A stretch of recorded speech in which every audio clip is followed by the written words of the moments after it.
cao mang lại đây bây giờ cái son không mỏng chỗ đây bây giờ số đó alo mày mình làm cho nó đi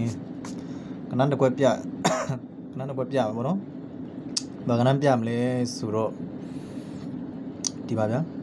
thì chạo cô ngà thì nó hồng lý lông bông trên chạo cô shit tung nhá tung bông trên chạo rồi tôi biến là phi bên này vậy rồi mà đôi đây cái mà tiêu tiết tung nhá khong thì nó hồng lý lông bông trên ngao tung khong ngà nó tung bông trên ngà rồi tôi biến là phi bên này số đó cái đây cái mà lấy tôi tiết tung cô nó hồng lý lông bông trên chạo rồi lý ní tung nhá chạo rồi tôi biến là phi bên số đi làm phép bị mà đi nên ngã chọn này đi nó bên từ lâu này đi shit đuôi này đi nó bên này bọn nó bóng chân này tôi bên là phí bên mà số đó cái gì quất địa sai mà cho nó đã quất địa sai mà nó cái gì quất địa sai mà cho nó sẽ quất sai bia mà nó sẽ quất sai bia mà cho nó được quất để sẽ thâu bia mà bọn nó lo gì cho nó sẽ quất sai thắp bia mà sẽ quất sai cho nó blue bia mà lên số đó đi tông nhá shit cu ngà nó đi anh lý long bóng chân nè nó nè số đó đã nè mà ta này toa mà nó tông nhá shit cu ngà lý long mong trên nét này số là ngán nó bây giờ cái này ngán nó bây giờ chau cô ngà nó thòng lý long mong trên chau cho shit tông nhá nó chau bây giờ tụi mình là phi rồi số là ngán nó bây này xin mong trên nó ngán nó bây này thì xin mong trên mà thà nó bây giờ đuôi cái mà le cô khong nó đi cái này lý long mong trên nét này số khong nó bây giờ cái khong nó bây giờ mà tiết tông nhá khong nó đi nó thòng lý long mong trên ngà cho tông khong ngà nó thì cáiนั้นต้องลงมาจากงาဆိုတော့သူပြန်လာဖြီးပြီးတယ်ဆိုတော့ခုနောက်ပိတ်နဲ့ဒီရှေ့ပေါင်းနေကိုမှတ်ထားနော်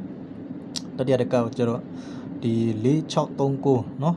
4639ကနန်းလေးလုံးမှချင်းနှစ်တယ်ဆိုတော့ကိုနောက်ပိတ်ရအဲ့ဒီကိုနောက်ပိတ်ရပြီဆိုရင်1339နော်နောက်တော့လေးလုံးမှချင်း6ကြောင်း4နှစ်3ညနော်6ဆိုပြီးတော့သူကပြန်လာဖြီးပြီးတယ်ဆိုတော့ကိုနောက်ပိတ်နဲ့ဒီရှေ့ပေါင်းနှစ်နဲ့မှတ်ထားနော်ဒီထွက်ပြင်မှာပေါ့နော်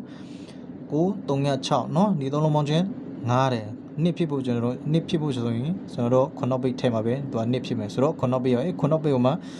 နှစ်969ခွန်เนาะဒီနောက်ထောင်လေးလုံးပေါင်းချင်း300ကြောင်းဒီကကိုနောက်ပိတ်နဲ့ဒီရှေ့ပေါင်း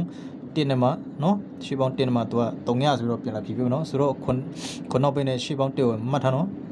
ဟုတ်ပြီဒါဆယ်ကွက်ဆိုင်အဲ့ဒီဆယ်ကွက်ဆိုင်ကိုမှကျွန်တော်တို့တစ်ကွက်တည်းဆွဲထုတ်ပြမယ်ဘယ်လိုဆွဲထုတ်ပြမလဲဆိုတော့ဒီ309 301เนาะဒီကနန်းလေးလုံးပေါင်းချင်း300ကြောင့်668 3လုံးပေါင်းချင်း300ဆိုပြီးတော့ပြန်လာဖြစ်ပြီအဲ့ဒီ300ကိုဒီနောက်ပေါင်းခွန်နဲ့ဒီခွ3နဲ့ကို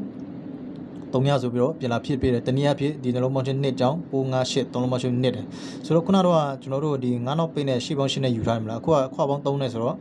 9နောက်ပိတ်နဲ့ခွပေါင်း3ဖြစ်ပြီးဆိုရင်8ထိပ်စီးထဲပြန်ပြီးတော့ခုနကတော့ကျွန်တော်တို့က9နောက်ပိတ်နဲ့ရှေ့ပေါင်း8နဲ့မှတ်ခိုင်းထားမလားဆိုတော့အခုက9နောက်ပိတ်လေးရပြီ8ထိပ်စီးလေးရပြီဆိုတော့သူကရှေ့ပေါင်း8ဆိုတော့3အခက်လေးထဲလိုက်ရုံပဲဆိုတော့8 305တဲ့ကွက်နော်ဟုတ်ပြီဒုတိယကတ်မှာလည်း3659ဒီကနန်းလေးလုံးပေါင်းချင်း300ကျောင်း1309ဒီကနန်း3လုံးပေါင်းချင်း300ဆိုပြီးတော့ပြန်လာဖြစ်ပြီးတယ်နော်အဲ့ဒီ300ကိုဒီကနောက်ပေါင်း6နဲ့ဒီခွ4နဲ့ကို300ဆိုပြီးတော့ပြန်လာဖြစ်ပြီးတနည်းအားဖြင့်ဒီလုံးပေါင်းချင်း1ကျောင်းခွန်ဒီခွန်3လုံး1ဆိုပြီးတော့ပြန်လာဖြစ်ပြီးတယ်ခုနကတော့ကျွန်တော်တို့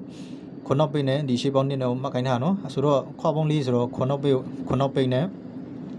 ဒီခွန်ထိပ်စီးထဲမှာသူကခွပေါင်း4ဖြစ်မယ်ပြီးတော့သူကရှေ့ပေါင်း1ဆိုတော့ဒီ9လေထိုင်ကိုထည့်ပေးလိုက်ရုံပဲနော်ဆိုတော့ခွန်9ခွန်1တကွက်နော်ဟုတ်ပြီဒီတတိယတစ်ကတ်မှာလည်း6428ဒီကနန်းလေးလုံးမရှင်း300ကျောင်း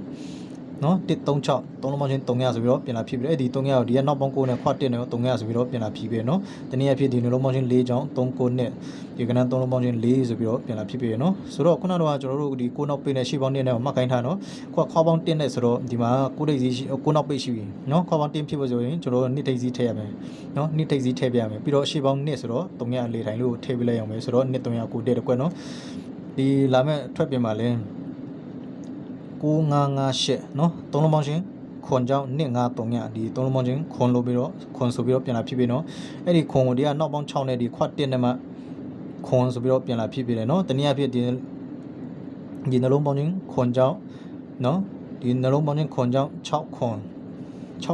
4เนาะသုံးလုံးပေါင်းချင်းခွန်ဆိုပြီးတော့ပြန်လာဖြစ်ပြရမယ်เนาะဆိုတော့ကျွန်တော်တို့ခုနတော့ဒီကခွန်နောက်ပိတ်နဲ့เนาะရှေ့ပေါင်း1နဲ့ကိုမှတ်ခိုင်းတာเนาะခုကခွန်နောက်ပိတ်လည်းရှိပြီခွပေါင်း1ဆိုတော့ကျွန်တော်တို့4ထိပ်စီထည့်လိုက်ရုံပဲเนาะပြီးတော့သူကရှေ့ပေါင်း1ဆိုတော့ကျွန်တော်တို့ကခွန်အလေထိုင်လေးကို automatic ထည့်လိုက်ရုံပဲเนาะဆိုတော့4ကုန်1တစ်ခွက်အကယ်၍မြန်သူကလဲ့မွေဆိုရင်ပေါ့เนาะ သူကဘယ်လိုများလက်တက်လဲဆိုတော့ဒီကနောက်ပေါင်း9နဲ့ဒီခွ3နဲ့30နော်30ဆိုတော့8 3 5တဲ့တကွက်နော်ဒီကနောက်ပေါင်း6နဲ့ခွ4နဲ့ကို30ဆိုတော့ခွန်က9တဲ့တကွက်ဒီကနောက်ပေါင်း9နဲ့ခွ1နဲ့30ဆိုတော့2 3 9တဲ့တကွက်နော်ဒီမှာလဲသူအဲ့လိုလက်မယ်ဆိုရင်ဒီကပေါ်အထောက်မယူဘဲနဲ့သူက30ဖြစ်ချင်းနဲ့ပဲသွားမယ်ဆိုရင်ဒီကနောက်ပေါင်း6နဲ့အောက်ခွ4နဲ့မှ30ဖြစ်မယ်ဆိုရင်ကျွန်တော်တို့ခွန်ထိပ်စီခွန်နောက်ပိတ်နော်ပြီးတော့သူကရှေ့ပေါင်း1ဆိုတော့ခွန်4ခွန်နော်ဒီကနန်းနှစ်ကွက်တော့ထိုးထားစီခြင်းတယ်ပေါ့နော်ကဲအားလုံးပဲကျေးဇူးပါ